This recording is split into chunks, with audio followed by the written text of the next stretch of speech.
I still think that there is a taco moment here, hopefully. Maybe it's hopium, but here is part of the reason why. Trump signals extension possible on Iran strike deadline. President Trump told Fox News that the U.S. is prepared to strike Iran after his 8 p.m. deadline, but that could change if talks show something concrete. He did not set odds for a strike tonight. I just got off the phone with the president, and he called, and I said, listen, if you were to put odds on it, what were the odds that this is going to end up being a negotiated deal? He said he wasn't going to put odds on it, but he said 8 p.m. is happening. That's what he said. He said, it is, if we get to that point, there is going to be an attack like they have not seen. Now, he's sticking to that at this point. Now, he said if negotiations move forward today and there is something concrete, that could change. But at this hour, he didn't want to put odds on it, but he said it is moving forward with the plans that we have.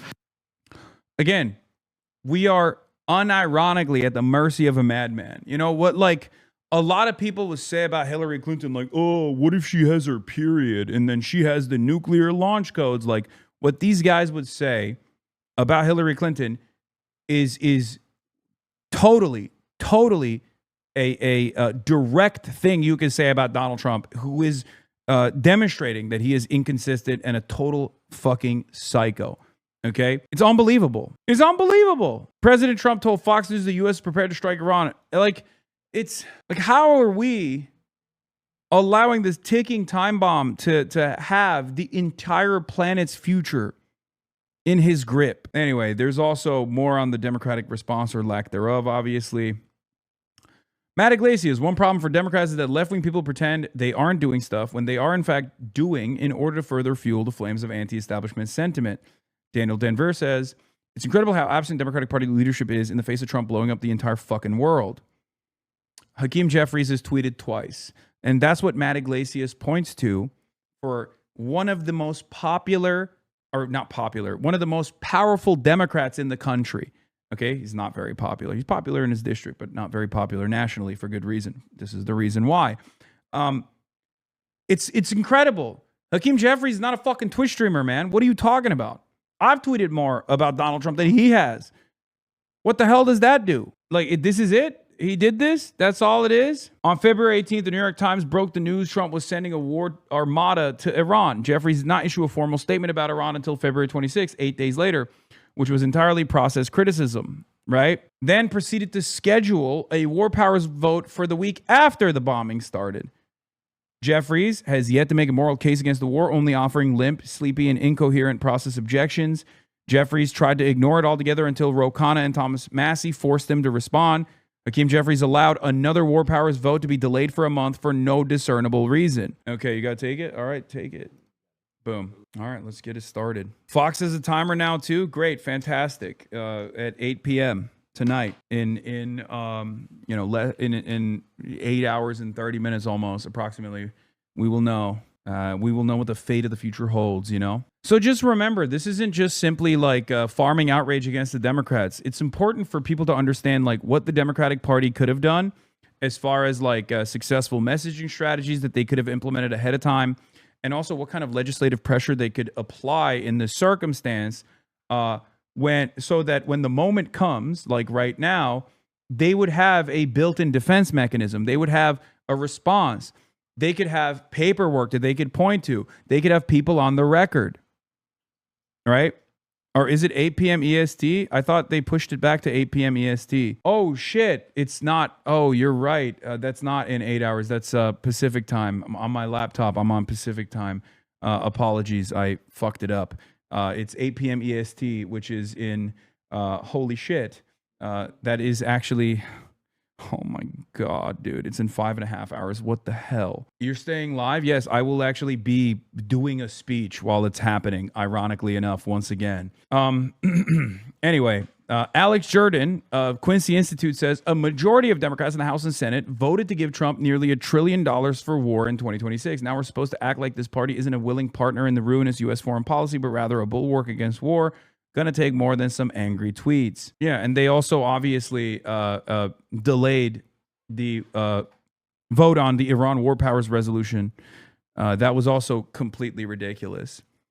You know, Senator Schumer, who has been Mr. Taco. To negotiate. Yeah, this was one of the only instances where Senator Schumer actually had a significant issue with Donald Trump. This was back in June 2nd, 2025, where he gave the game away, saying, "Oh, Trump is Mr. Taco. If he's going to deal with Iran, if he's going to do side deals with Iran, and try to create a negotiation environment, then he needs to let the people know, how dare you not blow up Iran? What the fuck's wrong with you?" That was his attitude then. Fantastic. Thank you, sir. Bro, Trump keeps double booking you with his threats on World War III. True. No side deals. Yeah. Axios, Trump might be the most hawkish person in the top echelons of his administration on Iran, according to a U.S. source who spoke to him several times in recent days. Said one U.S. official, the president is the most bloodthirsty, like a mad dog. Hegseth and Rubio sound like the doves compared to the president. That's great. I love hearing stuff like that. That gives me a lot of confidence about what the future holds here. All right, we got to move on right now. We got to mobilize. I'm going to run these videos as we travel, and I'm also going to offer. I'm going to continue to offer commentary from the car ride to the place that we're going to. We're going to Michigan State University first. Yeah, and we're going to be in a van with Abdul and Summerlee. So let's do it. All right, perfect. All right, we swapped. What's up, everybody? We're currently in a undisclosed car heading to an undisclosed location. We got Abdul Sayed and Summerlee here, and their entire teams are here as well.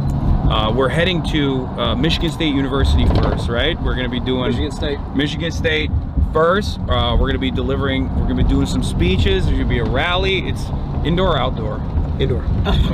Indoor, hopefully. Thank God. It's still like 20. The sun is out, but it's still like 27 degrees outside. Yeah, That's not great. it is very cold, but the spirits are high, yeah, I'm excited. So welcome to Michigan, man. Thanks for coming out. Summer, thank you so much. I feel like Pennsylvania and Michigan are basically like siblings. Definitely. They're basically siblings. We I've been trying to get somebody to run for Senate in Pennsylvania against somebody. Our Senate races. Who shall remain unnamed. Your Senate races way closer. We should definitely. Listen, like, we should be focused on what they say, is happening right now. Yeah, no, you're right. I'm trying to build a important Senate race. What are you guys? That somebody was What are on. you? August? We're August 7th for the August 4th for the primary, November 3rd for the general. I think this door is a little bit open, by the way. feels like it's a little I don't think they closed it fully. Oh man. Just so you guys know. All right, so we gotta. I'm just letting you know, it's fine. I feel a little March, stressed. if you fly off, I'll hold you. Okay. Only because you're connected to the camera and the bag. Otherwise, I'd be like, all right, you're out. You know? I'll save you. Yeah. Thank you. I'll save you. Thank you. That's not Medicare for all spirit. Yeah. Okay, how are we feeling? I mean, there's going to be like walk me through. I've never done a stump before, and the thing is, I don't even know what a stump is. I didn't even know what it is, and I also didn't even think that it was like anything different than what we've done together in the past. Like, you come on my stream, we've worked out together. I've like visited him before. He's been to Michigan. I took him to. Yeah, so he's fed I me. got him the meal. I should have probably gotten you guys. But next time you guys come, I'm gonna get you that So meal. But we're not gonna do. I don't align businesses. Like he's the A-list. Yeah, no, I don't. That's what I'm saying, right? I don't align businesses. No, actually, but it does feel like no. red Here's carpet was not no. rolled out here. Hey, I rolled out a pretty good red carpet. The problem is Wasi only eats zabiha halal. So he had tofu. I feel like my guy came to Michigan. I gave him tofu. You got a good brisket. I mean, I could have done better. You didn't hit him with a Dearborn special. So the problem is we're in Ann Arbor, man. Like I gave him the I'm best. not gonna pretend to know how far anything is. This is only my second time ever being in Michigan. All right. So next time y'all come to town, we're going to Dearborn. We're going to Dearborn Meat Market. But I will tell you this: like, my go-to, frankly, is the burger at the place we went to. But you gotta get it fresh. What's the other like Ann Arbor like especially last time? Okay, fun fact: first ever public appearance I ever did was with the Young Turks at University of Michigan Ann Arbor campus. It was the first time I ever spoke in front of a crowd. This was like more than 10 years ago. I was terrified. Okay, I blacked out. I don't even know what I said. I was supposed to like open for the. I think those are the quotes that they keep asking me to respond to. Yeah, that was. Oh my, listen, he blacked out. It was his first ever public appearance. Yeah. He didn't know what he was doing. It was my first ever public appearance, and I still to this day have no idea what I said, but you know. Did you go to Zingerman's? Is that where they took you? That's what I was gonna say. And I ate at Zingerman's, and it was delicious. It is delicious. It's phenomenal. They had those like stacked. I will tell you. Also, sandwiches. the folks who started Zingerman's, big supporters of the campaign. So good Hell politics yeah. too. Is Michigan known for food? Yeah, like yes, but just it's like, you know, Dearborn for sure, and Zingerman's is like the known spot in Ann Arbor, right? It's like it is the platonic ideal of a deli, right? So you think like good deli food, it's fantastic. Michigan food. Like if you're like, what's a Michigan? Like you must come to. Like, You gotta eat one thing in Michigan. You know, That is not. I don't know. Like, Wow, So, you really honestly, sold that. You like- really sold that. He went hard for that. Like Yeah. that's a real Pennsylvania staple. whoa. That's why we're not running statewide. This is why. So Detroit style pizza, Donald Street. Detroit style pizza. We had it last time. I like You didn't enjoy it? What is it? Oh, It's like is that thicker square, Yeah. And then Coney dogs, which I will say is Isn't not that my New York? favorite. And then so we have like this like Coney Island that is a thing that is a Michigan Coney dog. It's like a hot dog with chili on top. And it is a thing that's like a very Detroit kind of staple. Werner's, if you like ginger ale. No, that is cream soda. No, Werner's is like straight up ginger ale. No, that's- it's like sharp. I don't know. I got some from Rashida's house. Like Rashida's office is across the hall from me. It tastes like cream soda. So what do you It says ginger ale on it. It is cream soda. Maybe they gave you Fago. No, I love Fago. We're from Pittsburgh, you know. We say Good news pop is too. she's not running statewide in Michigan ever. So. Okay, I was like, that's fine words. It's not cream soda. I'm so sorry. It's ginger ale. It's the original ginger ale. She's like, it's ginger ale. I love Fago. Fago's phenomenal. We do Fago. We do pop in Pittsburgh, so Fago's. And I love that you call it pop. I didn't know you called it we're pop. pop people. Wow. I didn't know that y'all called it pop until I was an Yes. adult. I I love thought it was that. only us. No, it's like I'm seeing myself out of this conversation because I don't want to hurt either of their races. I feel like anything I say will be used against them, and this is way more damaging. all of a sudden all the local press comes after us. Yeah. They're like, wait a second, Hasan calls it soda? Yeah. No, but the thing is, like, Of all the controversies. I think like Of all the things he said. in all the places I've visited, like Michigan is so beautiful, and especially like the Detroit, Hamtramck, like the areas where that I saw. If you look at it from the outside, everyone's like, "Oh, it's in a state of disrepair. It's like destroyed." And I feel like people are faking it a little bit. Like I think the locals are like, "Yeah, it's totally destroyed. Don't come Sure. here." Yeah, Yep. it's devastating. There's a lot of crime here. Please don't come here. And it's like because it's so nice. No, I've never Michigan. been. And if we you were, got to get you to Detroit. That's next time you come I through. was, She's in, like, I was in next time. Detroit for less than 24 hours. Just once. Really? That's it. Seriously? Yeah, really. Hey, I feel like I've done you a disservice, man. I brought I you out know. here and like took you to Ann Arbor and That Ann Arbor. Lansing. no shade to Ann Arbor. Ann Arbor's lovely, is Lansing's lovely, but like beautiful. Detroit is Detroit. Is it? We're on campus on the day where they won like a championship. I heard you I brought didn't that see luck. anybody though. I did. As soon Because as I everybody's won. sleeping, man. Everybody was sleeping. And we were so weak. We came in with the tidings. Well, thank you for that. We appreciate it. Nothing like a Penn State grad to bring us the victory at Michigan. Really outing her. Sharing is scary. I know. I was gonna tell none of these students that are from Penn State. I was not gonna mention it. Honestly, today they're not going to hold it against you. You'll be good. They wouldn't even need to. No, that's rough. There was nobody outside though. I think what it was is like everyone was out until about 3, and then now everybody's crashed, and they're not going to wake up again until a rally. Yeah. No, Michigan is it is an incredible state. Incredible state. Think about like other good food. Shawarma has become like kind of an honorary, right? Like we do shawarma better than almost anybody. Dearborn had some of the most bomb Middle Eastern food I've had all around the country. I will have to straight take up. y'all's word for it. Yeah. I'm so sorry, man. I feel like I failed you. Next time you come, Dearborn, Detroit, we'll do it right. And I'll have tofu again. No, we got to get you a good kebab. Oh yeah. Like we'll get you a good. It was just that my breakfast was trash. I'm so sorry, man. Like, I feel bad. Like I feel personally responsible for this. I mean, I'm sorry. It's a lot of pressure. You have a lot to do right now. There's still a couple things. Got to go in an election. My older brother, like that wasn't. So Summer, what brought you out? You, man. Thank you. It means so much. I appreciate it. And here I am, like making sure, like not even delivering on. No, it's okay. That's I didn't come for the shawarma. Yeah, that'd have been nice. Yeah, you brought her here. Now she's to stand I'm like the next to political me. equivalent of a shawarma. Now she's to stand next to me and she's gonna get harassed by To be people. fair, we did do like a 3-hour stream We did, yeah. in my office. Where I mean, called it the January 6th tour when she was. That's the only reason why. On that note, like I'm good. My work is done. That's the only reason why I knew some of these locations. That's all I'm saying. It's so funny. Like, okay, I'll just say this. Okay, the dynamic is so unbearable because, like, not only am I a Tushimer, but like, obviously the things I advocate for are, you know, values that a lot of Americans believe in, right? But also the president is insane. Yeah. Like the things he's saying as the president, and he's acting out. Full on genocide in a tweet. Like, yeah. So here's the thing: the fact that he tweeted that. Politico tried to get you on that. They were like, "Oh, Hassan said this is Hitlerian," and you're like, he's saying he's gonna do a genocide. Like, what do you want? It's unbelievable. It's pretty believable. This is his second term. Well, that's true. This is believable. You're right. You're right. No, I mean, but look, I appreciate tension. I actually do. I am one of the few people. I do appreciate tension. I appreciate dialogue. I think that we should talk about things that make us uncomfortable. I think we should talk about them. Yeah. I don't think that we should ambush people about it. I think that we should actually have conversation. Yeah. Because there are people who are hurting, absolutely. There are people who are pissed off. They're mad at the system.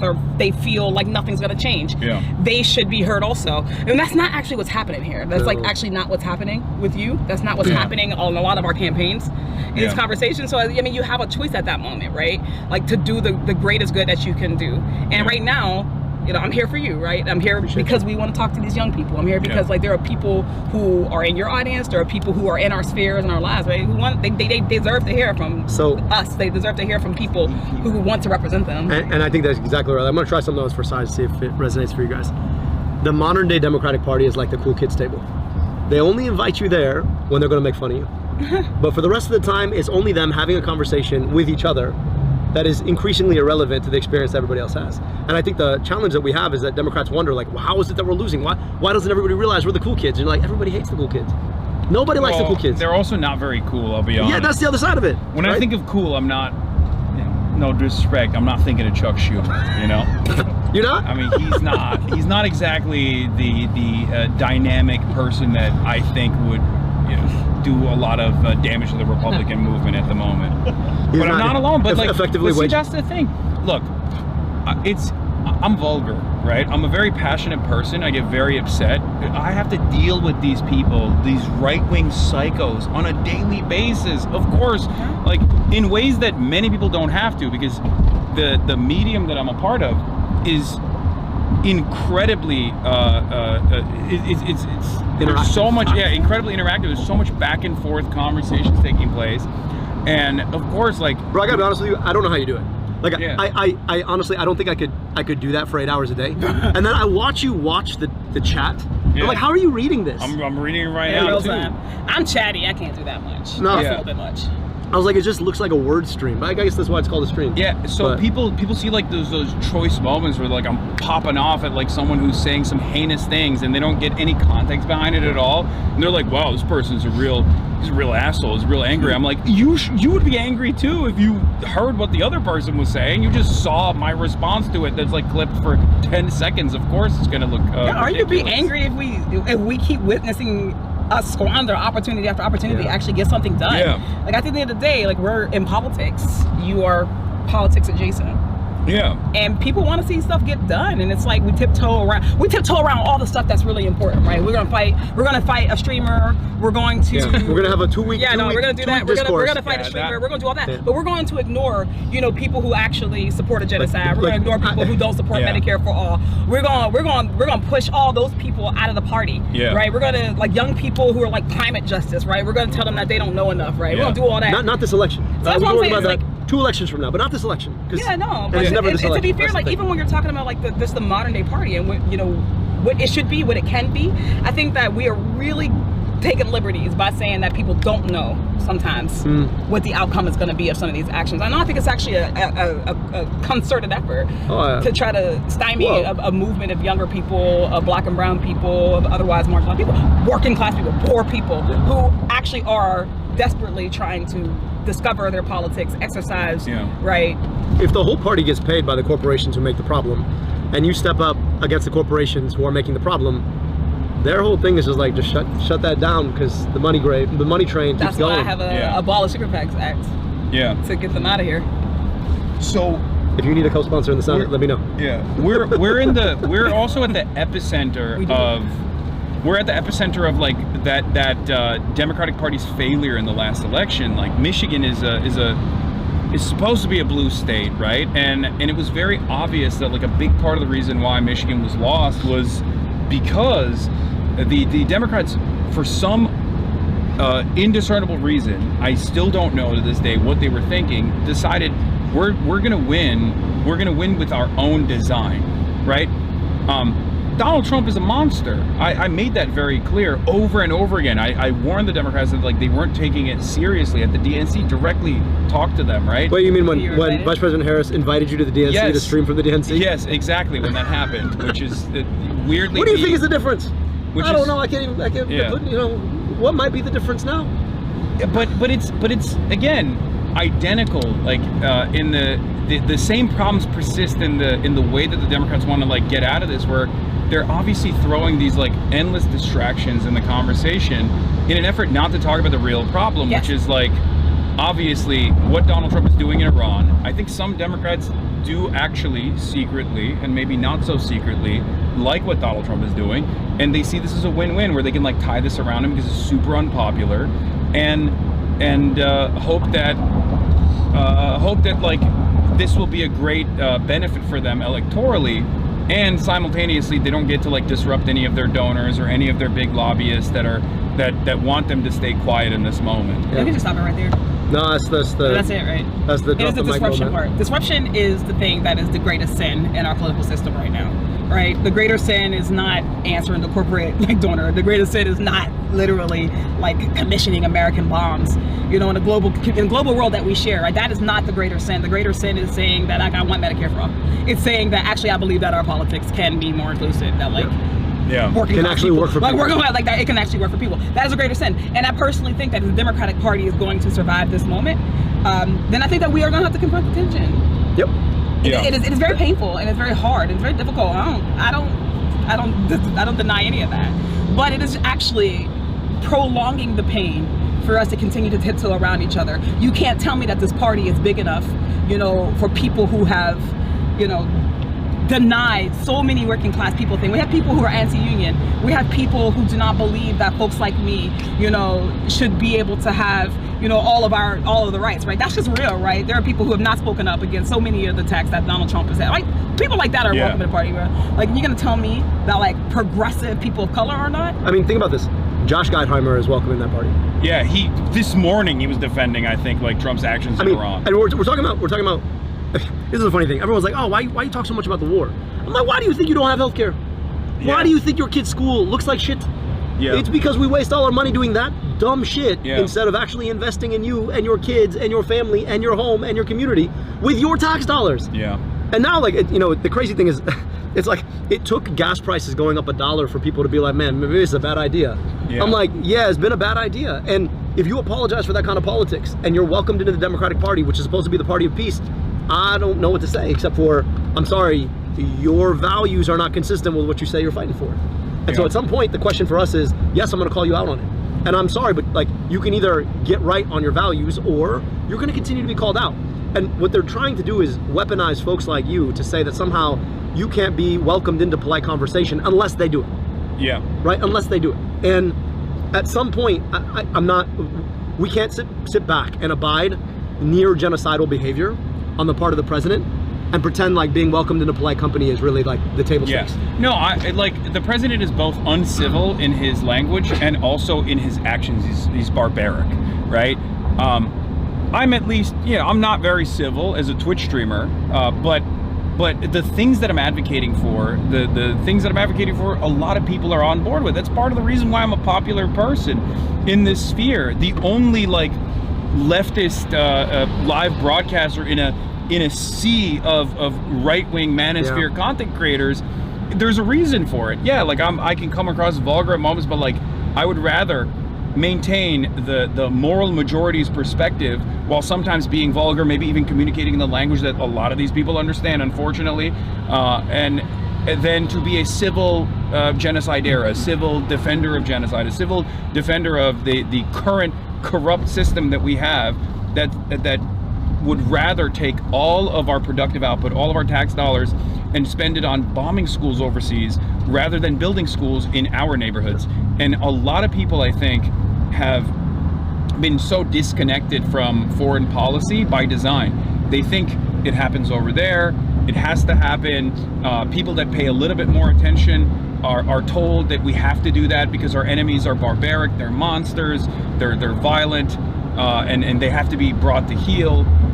And it's like that's if we don't do it, they're gonna do it. And you're like, are they though? Like, are they really? I thought that was the reason that we bombed them back in July. And that's part. And you told us that it was all super effective and the threat has been curtailed. But now we're gonna do it again 6 months around. We're gonna do it again after that. Yeah, and now you have more sober analysis coming from the people that were like agitating to go to war with Iran as well, because it's obviously had been a spectacular failure. When you've lost Bolton, like at some point, you're like, we just lost everyone. John Bolton, John Bolton. Michael Bolton, he lost a long time ago. But John Bolton has his own dog in the fight. That's why he's like an MEK guy. There's like two different major lobbies in America for Iran. You got MEK on the one side, which lost all support in Iran after they sided with Iraq in that American proxy war against Iran in the Iran-Iraq war.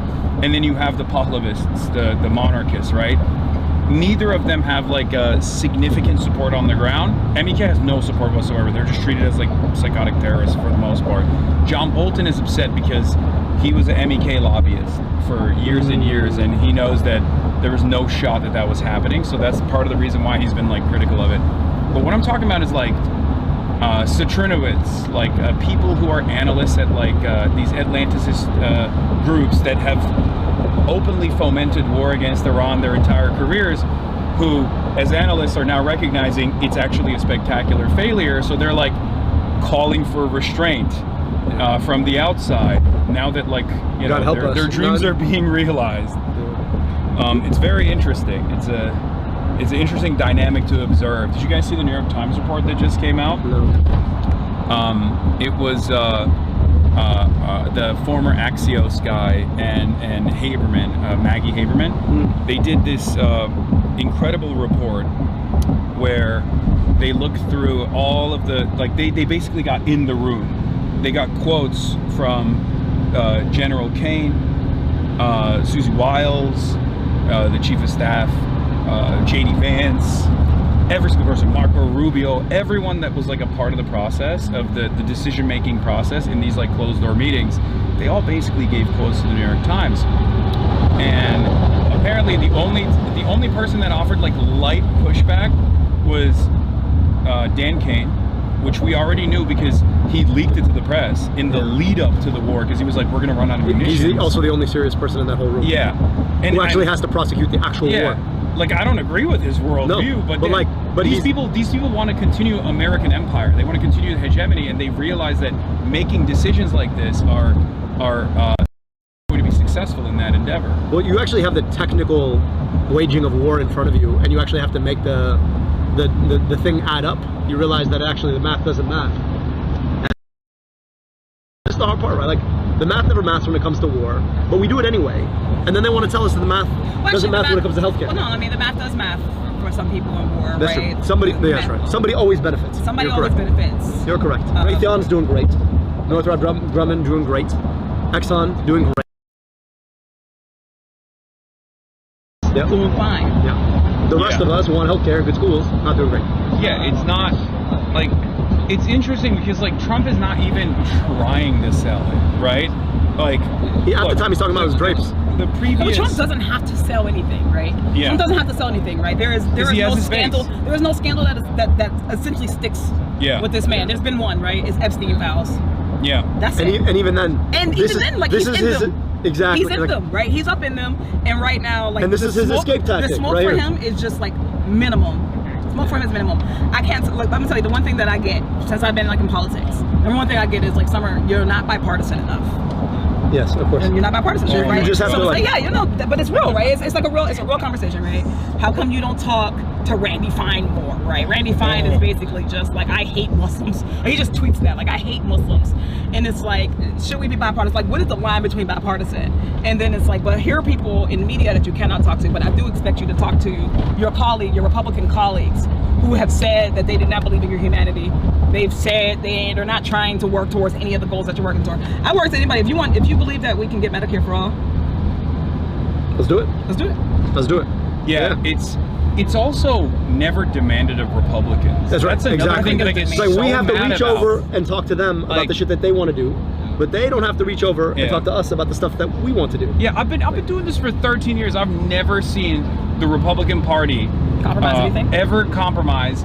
They never get punished for it either. The base loves when they don't compromise. The base rewards them for obstructing, right? But also on top of that, I've never had like a top speaker for the Republican Party come out and just be like, we want a strong Democratic Party, in the way that like Nancy Pelosi was consistently saying we need a strong Republican Party. Like, that's not why are we always conceding ahead of time? Why are we always conciliatory to these monsters that are ratcheting this country in the clear direction of fascism? Like, we're in it now. We're in the fascist waters. And that's the thing, is that the ratchet always goes rightward. yeah. And then when you're holding a very clear, very easy to defend line, people are like, that sounds extreme. I'm like, what the hell? Like, how many more people does ICE have to shoot in the face yeah. for us to be able to say, like, we probably should abolish this? No, when is the line? Tell me when the line is. Yeah, it's also it's paperwork violations, man.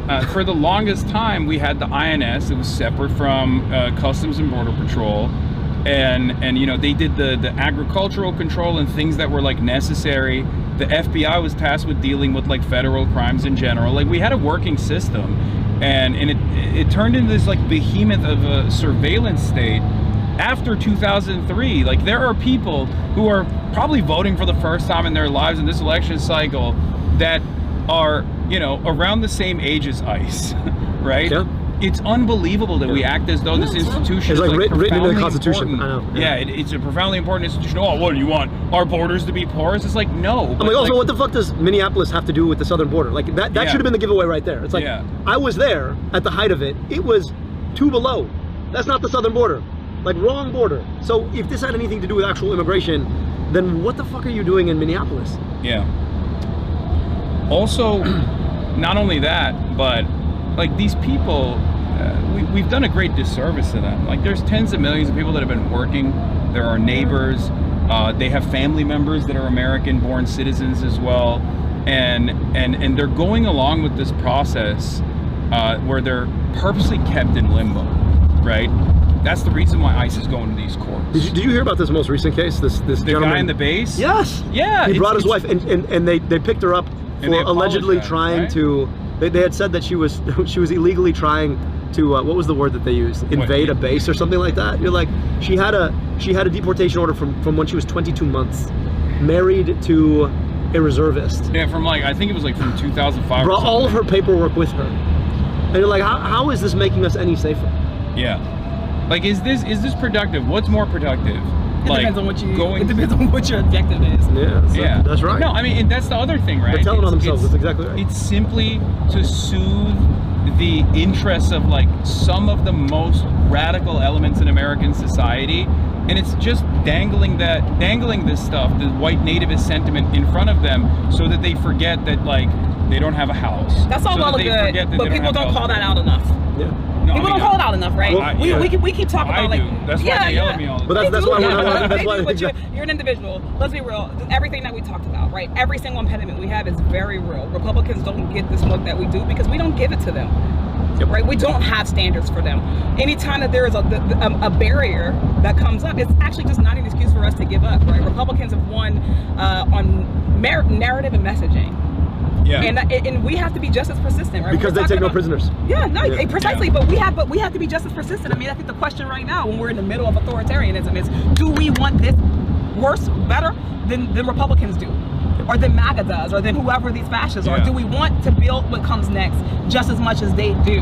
And we prove that not through our tweets. We don't prove that through our comment sections. We don't prove it. We prove it by actually doing it. Yeah. And there are so many different ways that you can do it. And actually, it is a responsibility of all of us. So even as we talk about whatever your lane is, right? We talk about electoralism. Is electoralism a real lane? Right? Is, organizing, right? Should it be organizing? Should it be labor unions? It's narrative creation. But it's actually each and every one of those things. Yes. Whatever your lane is, you still need to take in the responsibility of actually changing this. Yep. No, absolutely. Yep. And like now more than ever, right? Whatever the impediment is, we need to be on top of it. And it's sometimes also our impediment to progress actually isn't as sometimes it's incredibly structural. Yeah. And sometimes It's just it's a very matter of will. flimsy. Sometimes it's very flimsy. And it's also like being willing to do multiple things. So like, at the end of the day, people play this game with us all the time, right? I'm sure you've gotten it, Summer, I got it. It's like, well, here's this one thing that Hasan said. Do you now condemn him and everything he stands for? And I'm like, in what fucking world does the world work this way? Like, in what world would you condemn somebody for something that they've said if you're serious about the project of actually persuading somebody? Because the last time I checked, if you actually want to persuade somebody, you would go and have a conversation with people you might disagree with and all of the people they talk to and talk about, all right, here's how I see it, how do you see it? The problem is, though, Democrats have actually given up on the idea of persuading. I think we don't actually believe in what it is that we're about. And too often, folks see this as a team red versus team blue. Team blue's got to win, but part of me is like, what are you winning team blue for? I also think that we use categories too much. Like Democrats don't believe this, right? Republicans don't believe that. I think that there are tons of Democrats, tons of everyday people, from various. I think that we keep trying to fit people into this like you're left or you're right or you're middle, right? And people actually don't orient themselves that way. I think that there are people all over this country that care very deeply about a whole bunch of things, and they're genuinely and earnestly trying to figure out like how can they move the needle. They actually don't care about a whole bunch of the banter. They don't really care about a lot of this discourse, this conversation. The news cycle is not putting food on their table. What they're trying to figure out is who takes this seriously enough, and then how can they then align with that, right? Yeah. So we have to give them that reason to. I'll tell you one thing. Listen, I'm a black woman in America. People ask me to reject things all the time. They ask me to condemn people who I've never met. They ask me to condemn people who I've never had any connection to. Like, it's a thing. I'm very used to it. I will say that I became a state rep I ran in 2018, right? That's the first time I ever ran for office. In that time, I ran every 2 years. I have never once done a negative campaign. Unless ever asked about an opponent, I do not smear my opponents. I don't evoke them. I don't talk about them, because I think that what we need to demonstrate is that politics is a neutral, can be a neutral thing. Right? It can be about what you're for. It's not inherently evil. Yeah. And if no one is demonstrating what politics are for, you miss that. So people we're in a condemned culture because people are they know that negative politics is such a wedge. You know why it's a wedge? I love that point. Because it disenfranchises people. Right? Back in the day, they used to be able to just literally write into a law that you cannot vote because you're black. You cannot vote because you're a woman. They can't do that as easily anymore. But what they can do is they can run you out using the tactics that they know work. Negative politics always run people out of elections. I love that. Because what they learn is that it doesn't work. As soon as somebody goes negative, you punch back, they punch back, you punch back, and the conversation is no longer what we can accomplish collectively. It's no longer what will you do? What are you building? It is now what my opponent isn't, what they won't do. So I don't spend all of my time focusing on the negatives of other people, because other people will bring it up. I try to spend my time on what we are here to build, which I believe very deeply in. Yeah, politics by inclusion rather than politics by exclusion. I think, at the end of the day, also we take this idea of politics as being a competition between. And the more I've realized is that I'm running statewide in a gigantic state, 10 million people. And I want people to know me warts and all. That's it. My job is to build a relationship with folks where you know what I'm going to think and what I'm going to say, because I told you what my beliefs are, and that you can predict based on what my beliefs are what I'm going to do. What you're going to do? Yeah. And at the end of the day, if that includes solving your problems, making sure you can afford a home, making sure that you're not caught up in gobs and gobs of debt, making sure your kid's school is a dignified place for you to go to, make sure you have healthcare when you need it. On earth. Yes. If folks understand that I am going to show up for those fights every single time, then that's what I got to do. Now, if folks choose that that's not what they want, okay. But also, it's not just your fight. That's right. It's all of inherently, our fights. right? Yes, we are representatives Like, that's why I've not run for an executive position, right? We're representatives, which means that like we can tell you what direction we want to go, and we can tell we can learn from our people, right? Because we're representatives. We learn from our people what they want, and what they need. I think I have a pretty good grasp on what people in Western Pennsylvania. Well, I think the people in Western Pennsylvania have said so. People in Western Pennsylvania have said so. The last 8 years, right? Right. My job is to go there and fight for that. That's right. Not alone. Right. It is not to be alone. It is. I might be alone when I go into the House floor. Yeah. But that should be the only place where we're alone. That's is right. when we go into the House floor. Any other time, we should be with people. People should be with us. Like, we don't win by just electing people and then send them away. This kind of stuff, like even the conversation around Israel has shown once again that, especially now, like people are willing to reward those who demonstrate moral courage at times when others wouldn't, right? I don't even understand how the large majority of the party have not launched an opposition to what Donald Trump is doing, both in Iran, but also opposition towards the current relationship that we have with Israel that needs to be re-examined and needs to change, especially because it's a 90-10 issue in the base for the Democrats. And it's like almost an 80-20 issue for independents as well. Even Republicans are actually questioning this unlimited support that we have at a time when Israel has displaced another 1 million people in southern Lebanon. I mean, they're getting ready to annex southern Lebanon. Yeah, that was always the war aim. And they're also literally saying they're demanding in southern Lebanese villages.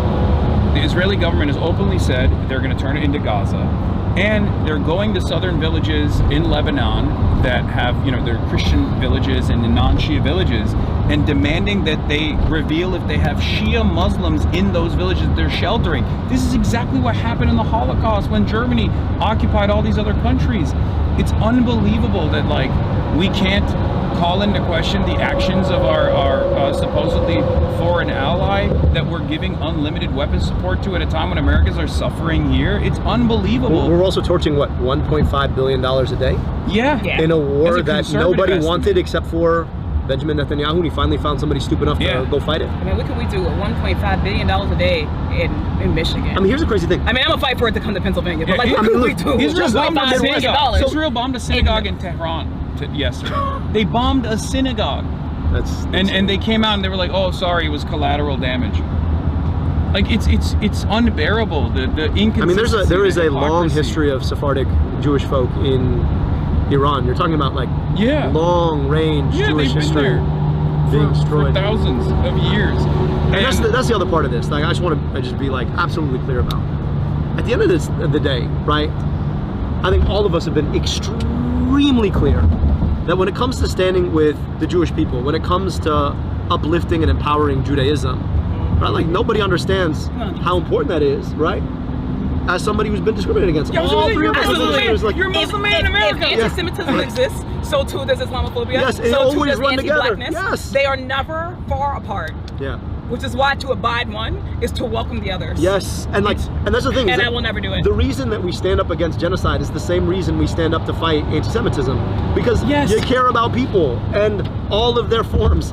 But like this notion somehow that anti-Semitism and the definition of it can be pulled when it comes to defending Israel, but that if somebody critiques Israel, right, that somehow is impossible to do without being anti-Semitic. That to me, like, we have to address that. Like when the ADL came after us, I was just like, come on, man, please stop doing this. It's dangerous. It's dangerous. We don't talk about it, but like, I mean, this happened with Zoran too. It's just racist. Like it is so Islamophobic to be like, oh, this guy who has spent his entire, like, I spent my entire professional media career combating anti-Semitism. It's part of the reason why a lot of neo-Nazis on the internet despise me. They've doxed me, they've swatted me, they've come after myself and my family for years, right? And I've never shied away from fighting against anti-Semitism, as I do all forms of bigotry. So it's unbelievably cynical to launder these kinds of smears, specifically because of my avowed anti-Zionist principled stance against genocide, principled stance against fascism, no matter which form it takes.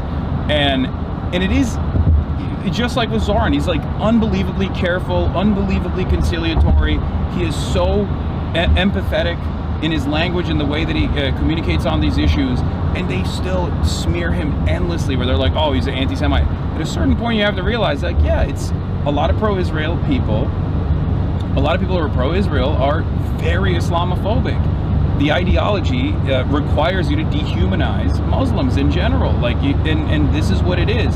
So if a Christian nationalist, a white nationalist, comes out and says, "Oh, a black elected is going to take away my, you know, my way of existence, my way of life," we don't sit around and think about that endlessly. We don't turn around and say, "Oh, well, you know, maybe this person has a valid concern." So it's ridiculous to like pin these marginalized communities against one another. Do we do? I think people forget that all the Well, I'm time. saying, like, I'm saying, every day in this I room, like, experience, like, but I and mean, it's like, okay to say that.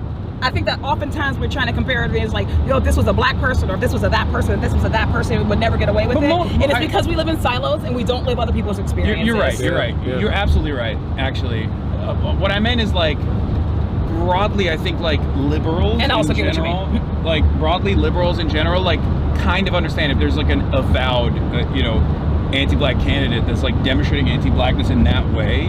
Like most people are like, liberals at least would be like, wait a minute, like why are you saying this, right? Even though, of course, anti-blackness is a fundamental principle of American politics.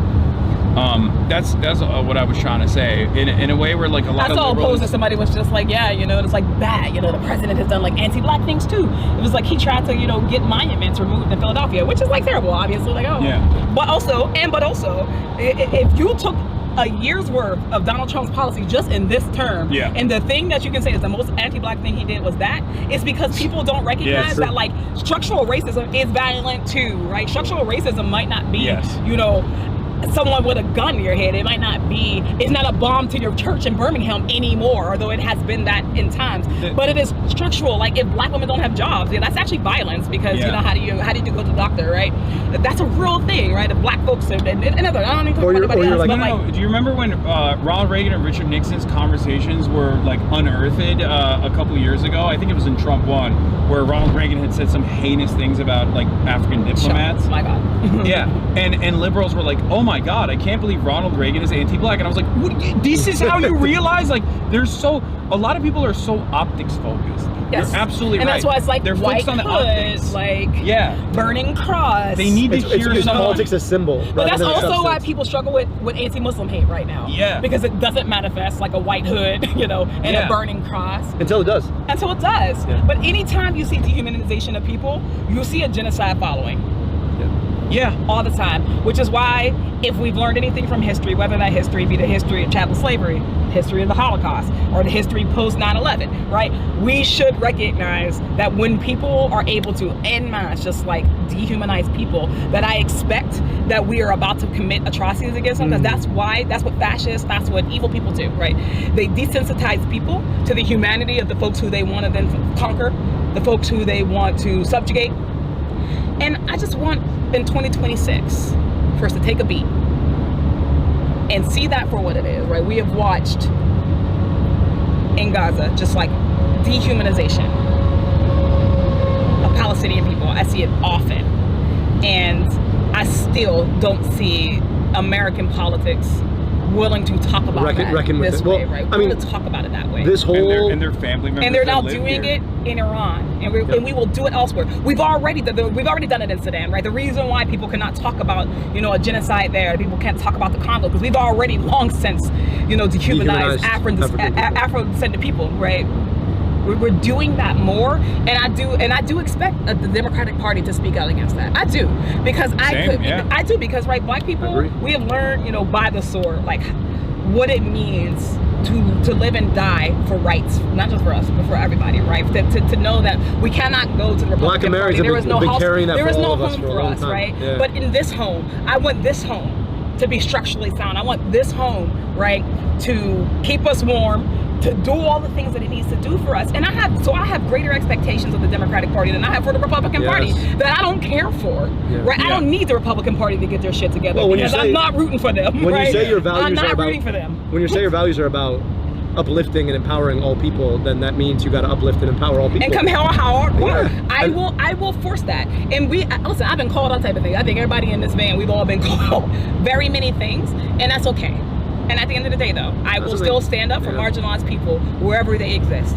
I will still stand against all forms of hate, and in doing so, I will not allow some people who are very reasonably scared, afraid, all that, and some people who are weaponized. I will not allow either of them to stop us from being able to build together forward. Right? We're not gonna. Our coalition is not going to exist if we tiptoe around each other in that way. And so the thing let's talk about it. that's clear in what you're saying is that's not out of. This is what they always try to weaponize. That if you want the good things for people who don't have them, it's not because out of any hatred for people who do have them. It's out of love for everybody and the folks who don't have them. Right? It's not that hard to build in America where everybody gets healthcare. It's not that hard to build in America where everybody has a good job. That brings us back to our real opposition, the real ops guys, the real ops, these corporations. Yep. I mean, at the end of the day, it's These like super PACs. if one group's greed is built on the notion that not everybody can have Anything. Some people have nothing. Some people have nothing. And then the common denominator in Trump's administration, the first one and the second one, is him and the people he likes getting richer and richer and richer, and your gas price is getting higher and higher and higher, and your grocery bill is getting higher and higher and higher. Your life is getting siphoned, right? For his greed. For his greed. And if I could, don't get me wrong, it is very hard to build with somebody who doesn't see me as a whole human being, and I'm never going to excuse somebody for feeling that way. But also, I do need people to know that Donald Trump, MAGA, all these corporate donors, these people are like, they're playing you. Yeah, they don't see you. They don't see you as a human being either. They don't. And they're using like built-in social conditioning and pre-existing resentment towards marginalized populations, black people, brown people, and they're dangling that as red meat in front of your eyes, so you actually forget that you're being robbed blind. You're being robbed blind every day. Like, there is no reason for the wealthiest nation on earth to not be able to provide health care to every single human being unconditionally. No reason whatsoever. They've sold us a bad bill over and over again. Well, how's the CEO of the insurance company going to make $18 million? What? How's the CEO of the insurance company going to make $18 billion? Exactly. Honestly, he'll still make some money. It's always parasitic forces of capital, faceless, lifeless, shareholder value that we care about, that we place in front of the needs of American citizens. That's why I always say, like, when people yell at me, when people come into my chat to yell at me, and they're like, oh, you're an Islamic fundamentalist, terrorist, whatever, which is really funny because I'm also the most woke, right? I'm always like, look, man, you say all this stuff, but I'm still gonna fight so that you get health care. Also, I love that when people are like, you're an Islamo-communist. I'm like, listen, man, one is either an Islamist or a communist. You can't be both. Like, you gotta pick which one you think he is. That's like there's also such a European line too. The Islamo-Gauchism is like, that's like a very, we're trying to import European style. We should import European style healthcare. Let's do that one. But yeah, to be very real though, those Fisher, like those tensions, the little resentment that you talk about, there is a strain of us, sometimes too often even on the left, that doesn't want to address that either, right? Yeah. And let me tell you something, if we don't do something about this resentment in this country, it is our country's greatest weakness, right? With Donald Trump in office, we have a number of weaknesses, right? But that right there, it is the easiest thing for another country to manipulate us. They can't march, they can't bring troops into the United States, they can't reach us, they can't out-arms race us right now. But what they can do is they can tap into our natural fissures, and that is our race relations, right? Exactly. That is the resentment that we have between, poor people and the haves and the have-not. Those resentments really actually are keeping us from building this better world that we really have an obligation to build. And it's important to like not just like brush that aside. To the question that you asked about healthcare, right? You know the number of times I get people who are like, yeah, but I don't want my dollars going to somebody else's healthcare. You're like, but what if their dollars come to yours? That's a very rugged individualist. Yeah. Half of that is about racial resentments about who deserves to get health care. Mm-hmm. Oh yeah, and it's just like, why don't we have these social programs that other places have? I'm gonna leave it there. Yeah, no, it's been which is why we need to do something about racism. It's an incredibly successful way to divide the working class. It worked in the Reconstruction era, and it certainly worked when Reagan and Reaganomics was like running amok in this country. It also worked with Roosevelt. So conciliatory towards that as well. What? It also worked with Roosevelt. Yeah, no, absolutely. Both of them. Absolutely. There's always this unnecessary compromise that doesn't need to exist at all. And I think part of that is because people are too afraid. Like our representatives, our electeds are, in certain instances, too afraid to say the truth. This has been one of my main principled forms of communication where I'm like, dude, it doesn't matter. People are smarter than we give them credit. If you just are honest with them and you have a moral backbone and you tell them exactly what's what, the best you can hope for is charitability. And I think a lot of people will hear you out if you keep hammering on that message. And yeah, but we gotta protect people who say the truth, right? Because Cory Bush told the truth. Yeah. Oh, I know. I'm gonna hopefully see her on May 1st. So this is the thing that people don't really appreciate about how the sausage gets made. So, you know, we're gonna raise and spend, what, $13-15 million? And the biggest spender in this race is gonna be AIPAC. Oh, yeah. And so it's funny because people are like, why are you always talking about AIPAC? I'm like, well, they're the candidate you don't see. AIPAC is the only money that, other than like Jeff Yass, AIPAC is the only folk who ever spent against me. Yeah. My opponents don't even have their own dollars. And that's exactly it. So like they come in here, they drive the outcomes of elections by doing these nameless, faceless attack ad campaigns. 3 times now? This is my third time. So we have to be serious about the fact that like that's how politics works right now. Because of exactly this, you've got super PACs that can move money. People do not understand dichotomies. To be clear, I don't only talk about AIPAC, but I do because I mean, I do, and it's not only. You got to talk about AIPAC. You have to. I have to because that's the race. Because those are the race they came in. Those are races in my Congress that they came into, right? So I will talk about it. And also, people are now replicating what they learned from me. My first race, it was just like, you know, it wasn't Summer doesn't agree with Israel. It wasn't any of that. It was Summer's not a real Democrat. Yep. Right. Yeah. It was. It's Summer exactly a Trump supporter. So AIPAC has made themselves bigger than the Israel issue. Yeah. So when I say AIPAC, I'm saying AIPAC and all the things that they color themselves And in. now CryptoPac does it, and AIPAC does it, and others will come in and they will do it too, because we see that we can go, especially into like poorer communities, right? Where you like, where would I get $20 million to run from, guys? Hey guys, black women are the most underfunded candidates. Give money to my brother right here too, obviously.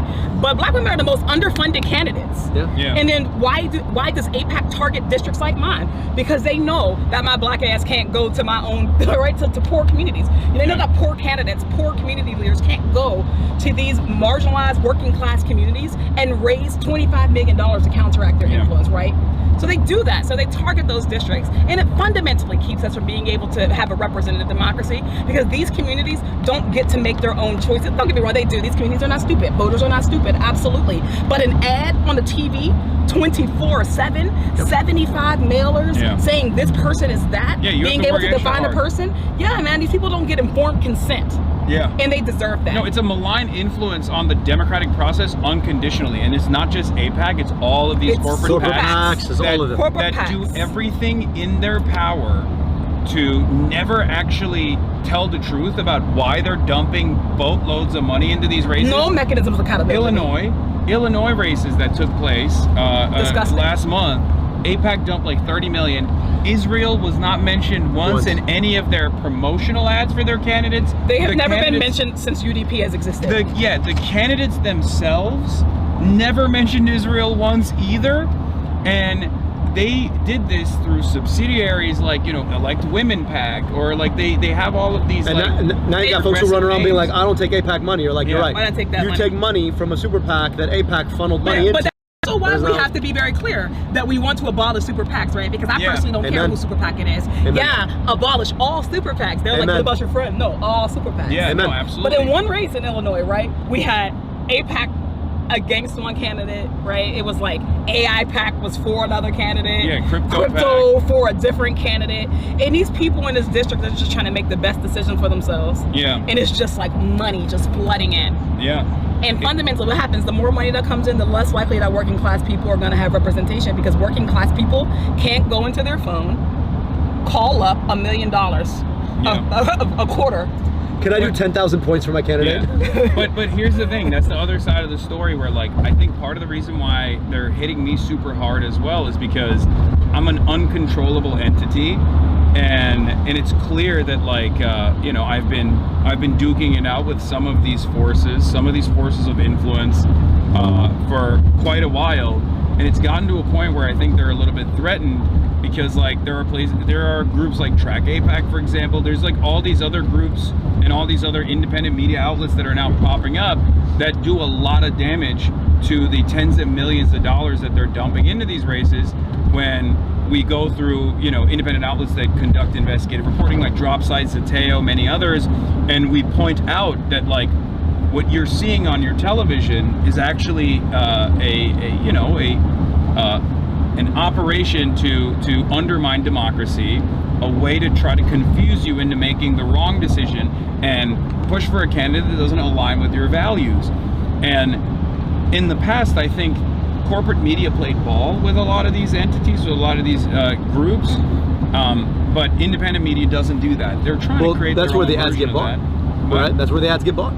Yeah. That's exactly it. Like at the end of the day, that money goes somewhere, and it usually goes into a corporate media pocket, because that's where the ads get bought. Yeah. You know, and like that's the other side of it that you have to kind of recognize. And our system, unfortunately, right, does not create a situation where you have to say what you're actually for, unless you're a candidate campaigning for yourself. Everyone else gets to hide behind these fake names, right? United Democracy PAC, like what does that mean? UDP, what is it? United Democratic Project, Democracy Project? Yeah. That is a PAC, super PAC of choice. I think I was one of the first candidates at that PAC existed again. At Really? least And until DMFI this- has Israel in it. DMFI, Yeah, they Democratic do. Majority for Israel. At least it had. But the, do they run ads as DMFI? Yes. Oh, do they? They They did. did. They Well, did. you know. Until this cycle, I think I was the Yeah. only candidate to live to tell the tale. Wow. Yeah, they. Bless you. Thank you. It was tough. I can imagine. I will tell you though, they're about to make my sorry weak ass beard is gonna look like Hasan's by the end of this campaign cycle. They're not unbeatable though, right? Because like we said, people do understand what's going on more than ever before. I think like this is why whenever people when I do these like college campus tours and stuff like that, people are always like, how do we deal with the nihilism that we feel? Because I think a lot of people experience tremendous apathy when, and I saw this with my own two eyes in the 2020 cycle as well, you know, you had these mass protests, right? You had Black Lives Matter protests everywhere, and no solution came. We taught an entire generation that if you go out and you exercise your First Amendment, we're gonna stamp it out. And then you're gonna plug your nose and you're gonna vote for an old man that maybe you might not have been your first choice. And you're gonna do that as well. You're gonna exercise your civic duty, right? Yeah, your civic duty doesn't like just end at the end of the day. Yeah, but we taught people that basically, if you do everything by the book, no change will still come. And then we did that again with Gaza, right? Yeah. Student protests. I went to all these campuses and colleges. They were so good. In at 25 messaging years, discipline. the colleges will talk about how great those protests were. Exactly, just like they did in Colombia with like the With anti-apartheid protests and the anti-war, absolutely. Or anti-Vietnam Vietnam. War. That's the Yeah. lesson that every generation hates when students exercise their First Amendment right. Yeah. But every generation also needs it at the same time. Yeah. So we condemned it when it was happening in real time with Gaza, and now we're like, well, we're all the protesters. Y'all, just let's remember this. exactly. Hey, when we're all We're the like students. 70, let's just never forget we had this conversation. You know what I mean? Because I don't ever want to be one of those jaded folks who's like, this is just how the system works. You know what I mean? My No, for real. trajectory, It's very real. is I've become more, I've become more left as time has passed. So I don't think I'll be doing Everybody that, doesn't avoid the hopefully. trap. Some people do though. Yeah. God help Because us. you do. It's like actually when I talk to like young people, the thing that makes you most powerful is that you still have just like an expansive idea of what's possible. What's possible? Yeah. Like, I will say, man, with this generation, like it's gotta be tough. Imagine you're 25 years old. You were born in the year 2000. I think we're here. Yeah, we are almost. Ooh, you guys want to see the line outside? Someone sent me Oh, yeah? a photo. I want to see it. Hold on, I'm gonna pull it up right now. Yeah, we got super off topic. Like we're about to go onto this college campus. We're gonna talk to young people. No, we're but gonna that's tell them what exactly- they have to this offer is to what- democracy. But that's what exactly democracy it's have like, to offer them. well, it's actually, to be honest, man, I just like to level with It's folks. super I'm like, cool. listen, man, at the end of the day, I can't promise you we're gonna win, but I can promise you that you're gonna hand this off to somebody you love, and you're gonna want to tell them what you did to try and protect it. Yeah. And that's the best I can offer you. And the Someone fight and the link me that revolution again to and it Macy's. goes on. The fight Yeah, goes on. the fight man. goes on. To Macy's, The fight for link me that liberation is photo constant. again. They deleted it. No, it's just I lost it because it's always moving. Oh, Adam Wren posted it. All right, let's see. It's taking a while to load, but yeah, I mean, we probably could have had a bigger. we could have done if we did an outdoor. We could have done bigger. If we did an outdoor setting, it probably would have been. How big are the rooms? We would have stressed my security officer. Oh yeah. How big are the rooms? He's done a great job. I think there's 600 plus we got spillover. Oh yeah. So we got mean, 1,000 RSVPs per. Yeah, I was about to say. And we shut it off. We shut it off like a week ago. Yeah, You can't shut them off. You gotta let them keep RSVP. I've done They're students. some pretty That's true. done some pretty big rooms in other places, and usually it's there's tremendous response from the campus. Okay, it's They're not done with loading. spring break, right? Yeah. They're. I mean, so we end a bit early. So they're about 2 weeks away from finals. Actually, in Michigan. So you guys like us? So for us, well, you have to be, right? I have a May primary. So Pitt, for instance, is usually out by the time our primary is. I mean, we're so when we August. talk to right. So when we talk to like young people, like where you can vote. We're getting them signed up to volunteer, and then hopefully when they go home into their communities, they become volunteers in a their lot of them communities. still from Michigan. Yeah, especially on these campuses. You at the University of Michigan, you have a bit more out of state, but even then, you're still talking about like 45% in state. At MSU, probably 55%, 60% in state. And then they'll call their parents and their grandparents. That part, that generational organizing. Yes. I mean, like we actually we're about to put together a script called like how to talk to your parents about. How to Abdul. talk to your parents about a tool. That's awesome. What's like the first thing on there? What is the first thing that you want the parents to know? He really does care about my life. Aw. He really does, That's super sweet. and he There's really a lot wants you to have around the health building care. apparently. Oh, there you go. Okay. That's how we do. Well, those people are going the wrong way. Hey, the rally's this way. There you go. Oh, there we go, right here. There you go. Oh, look at that. Boom.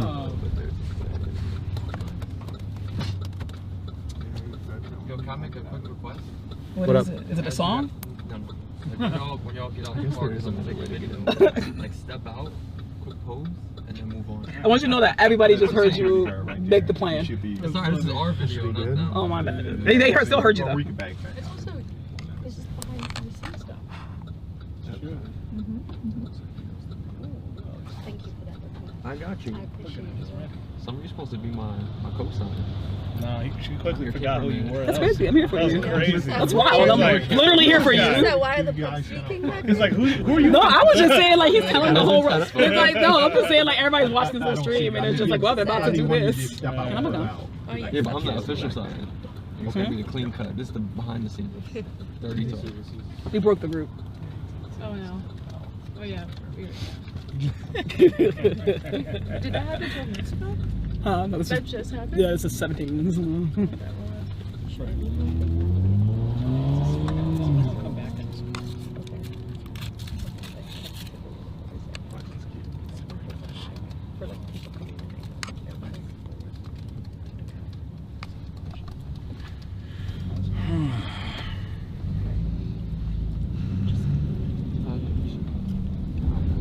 It's like a New York pizza spot.